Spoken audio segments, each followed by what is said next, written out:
Hello everyone, welcome to my YouTube channel. पिछले video में कोण क्या है और कोणों को कैसे बनाते हैं, कैसे मापते हैं, कैसे नाम लिखते हैं, वो सब चीज़ें हम सीखे थे। आज हम पढ़ने वाले हैं कोणों के प्रकार। कोण कितने प्रकार के होते हैं और क्या क्या उनकी खासियत है, तो वो सब चीज़ें आज हम जानेंगे कोणों के प्रकार के अंतर्गत। तो चलिए देखते हैं कितने प्रकार के कोण होते हैं, कैसे उनको पहचानते हैं। कोणों के प्रकार में सबसे पहले आता है शून्य कोण।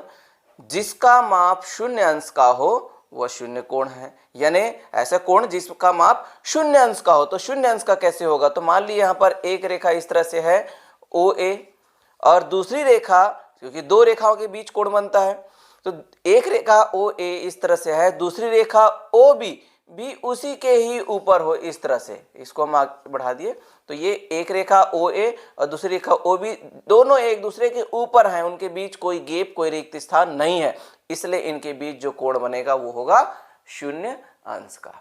ठीक है, तो ये चीज बस ध्यान हमको रखें। तो शून्य कोण एकदम स्पष्ट है। कोण के दूसरे प्रकार में देखें न्यून कोण। जिसका माप शून्य अंश से बड़ा और 90 अंश से छोटा हो। शून्य अंश का वाला तो हम शून्य कोण कहते हैं, वो तो पता है, लेकिन शून्य अंश से जो बड़ा होगा लेकिन 90 अंश से छोटा होगा। तो ऐसी स्थिति में जैसे यहाँ पर एक रेखा इस तरह से है ओ ए, दूसरी रेखा ओ बी, ये शून्य अंश, अब इससे बड़ा कहीं भी इतना आगे जाते जाएं तो लगभग लंबवत में 90 अंश आ जाता है। तो लंबवत के अलावा किसी भी कोण में इस तरह से देखें ये ओ बी, तो इस स्थिति में जो कोण होगा वो कहलाएगा न्यून कोण। तो शून्य कोण और न्यून कोण दो प्रकार हो गया। आगे बढ़ते हैं। तीसरा प्रकार समकोण। तो इसकी पहचान क्या है? जिसका माप 90 अंश का हो वो समकोण कहलाता है। जिसका माप 90 अंश का हो। हम शून्य कोण और न्यून कोण देख चुके हैं। यहाँ पर एक रेखा ओ ए और दूसरी रेखा ओ बी इस तरह से हो कि उनके बीच 90 अंश का कोण बने, उनके बीच 90 अंश का कोण बने, तो ऐसी स्थिति में उनको हम कहेंगे समकोण उसको। इसके बाद हम पढ़ेंगे अधिक कोण। तो अधिक कोण जिसका माप 90 अंश से अधिक और 180 से कम हो। तो इसलिए अधिक कोण कहा गया क्योंकि वो 90 से अधिक है। अधिक कोण जिसका माप 90 अंश से अधिक हो और 180 अंश से कम हो। जैसे यहाँ पर एक रेखा है आपका ओ ए इस तरह से, और दूसरी रेखा ओ भी इस तरह से हो कि उनके बीच 90 अंश से अधिक हो। तो हम जानते हैं 90 अंश इस तरह से लंबवत है और 180 के लिए लगभग इस रेखा के बराबर विपरीत दिशा में रेखा खींचने पर 180 आता है। तो उसके बीच में हम कहीं भी इस तरह से खींच दें तो ये जो कोण होगा 180 अंश के बीच होगा। 90 से 180 के बीच जब कोई कोण हो तो उसको हम अधिक कोण कहेंगे, जो 90 अंश से ज्यादा हो। इसके बाद आता है सरल कोण। जिसका माप 180 अंश का हो वो सरल कोण है। ठीक है, तो 0, 90 और तीसरा जो पड़ाव होता है वो 180। तो ये रेखा है इस तरह से ओ ए, दूसरी रेखा ओ बी सीधे इसी दिशा में, इसके विपरीत दिशा में इस तरह से हो, तो उनके बीच 180 अंश का कोण बनता है। हम जानते हैं सीधी रेखा में जो कोण होता है वो 180 अंश का होता है। तो इस तरह से ये सरल कोण, उसी को हम, चूंकि सरल रेखा के समान प्रदर्शित होता है इसलिए इसको हम कहते हैं सरल कोण। वृहत या प्रतिवर्ती कोण। वृहत कोण या प्रतिवर्ती कोण जिसका माप 180 अंश से अधिक और 360 अंश से कम हो उसे हम वृहत कोण या प्रतिवर्ती कोण कहेंगे। तो स्पष्ट है, जैसे यहाँ पर हम 180 अंश तक पहुंच गए थे।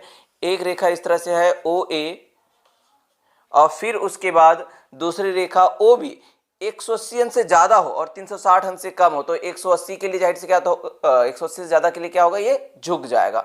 तो इस दिशा में मान ली इस तरह से आप झुका दिए, ये ओ बी, ये आपका ओ है और ये बी इस तरह से।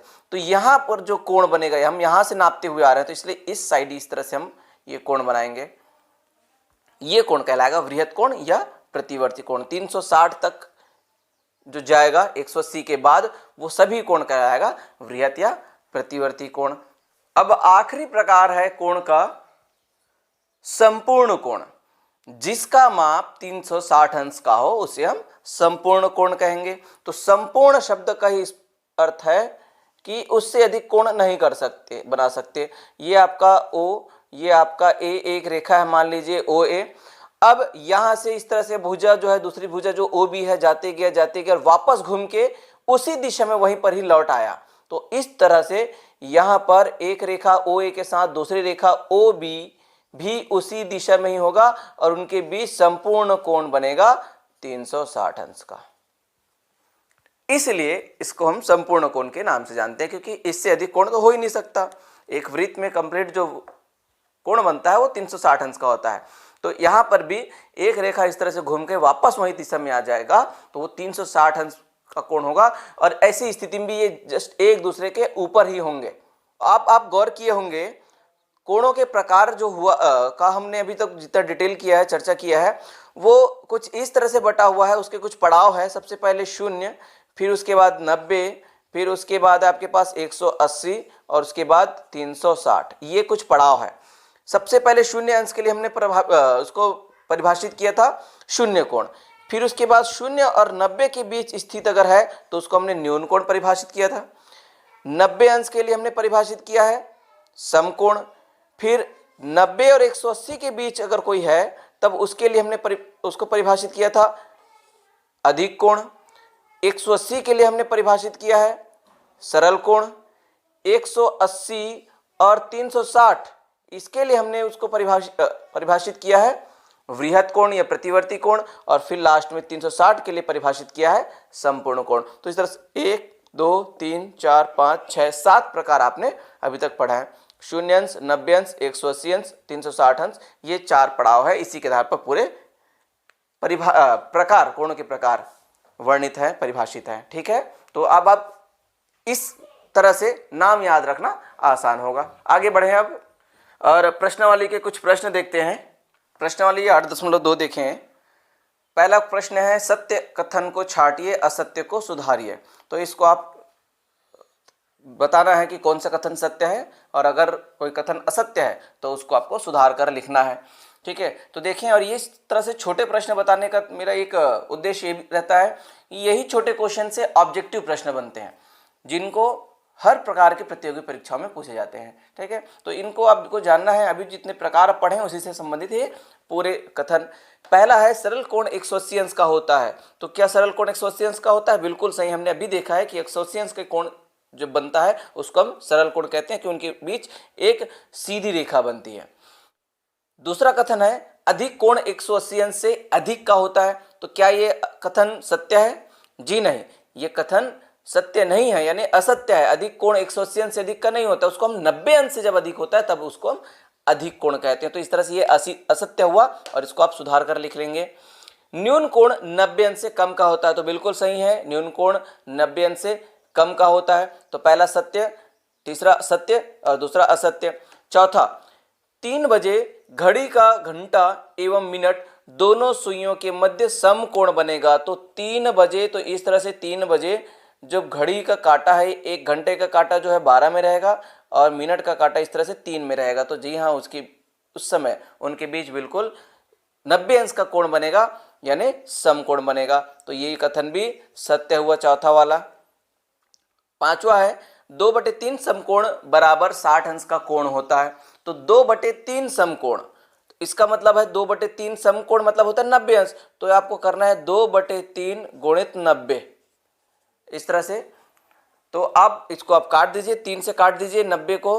तो 3 तिया 9 और 0 यानी 30, और 30 का गुणा आप करेंगे यहाँ पर 2 से। 3 दूनी 6, ठीक, 3 दूनी 6, तो ये हुआ 60। तो यहाँ पर बताया है क्या, 2/3 समकोण बराबर 60 अंश का होता है। तो बिल्कुल सही है, तो ये कथन भी सत्य है आपका। इसके बाद चलिए आगे बढ़ें। छठवां कथन है कोण जिसका माप 90 अंश से अधिक किंतु 180 अंश से कम हो अधिक कोण है। तो क्या ये सही है? बिल्कुल सही है। हम पढ़े हैं 90 अंश से अधिक किंतु 180 अंश से कम कोण को हम अधिक कोण कहते हैं। तो ये भी सत्य हो गया। सातवां है चांदा में कुल 180 अंश के कोण को दर्शाया जाता है। तो ये भी आप जानते ही हैं, आपके पास चांदा होगा आपके कंपास बॉक्स में, और पिछले वीडियो में मैंने आपको चांदा दिखाकर बताया भी है। तो इस तरह से सरल कोण 180 अंश का होता है, पहला कथन सत्य है। दूसरा अधिक कोण 180 अंश से अधिक का होता है कहा है दूसरा कथन, तो ये असत्य है, इसको आपको सुधार कर लिखना है। तीसरा न्यून कोण 90 अंश से कम का होता है, तो ये भी सत्य है। चौथा 3 बजे जो है घड़ी की घंटा और मिनट दोनों सुइयों के मध्य समकोण बनता है, ये भी सत्य है, हमने अभी करके देखा। 2/3 समकोण बराबर 60 अंश का कोण होता है, ये भी सत्य है, इसको भी हमने करके देखा।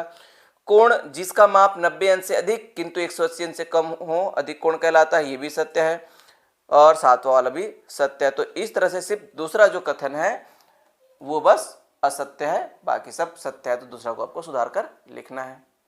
दूसरा और तीसरा प्रश्न जो है प्रश्नावली 8.2 का बहुत ही आसान है, आप बस करके देखें।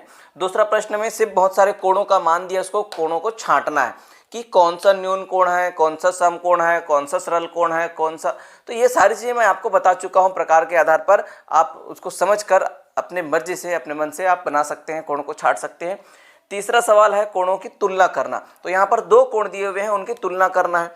जैसे यहाँ पर पहला जो है उसमें इस तरह से एक कोण दिया है, एक कोण, और दूसरा कोण इस तरह से। तो आपको कुछ कोण को मापने की जरूरत ही नहीं है, ये x है और ये y है। तो आपको बताना है कि ये x कोण x और कोण y के बीच क्या संबंध है, कि या दोनों बराबर है, क्या कोण x छोटा है कोण y बड़ा है, या फिर कोण x बड़ा है कोण y छोटा है, आपको ये बताना है।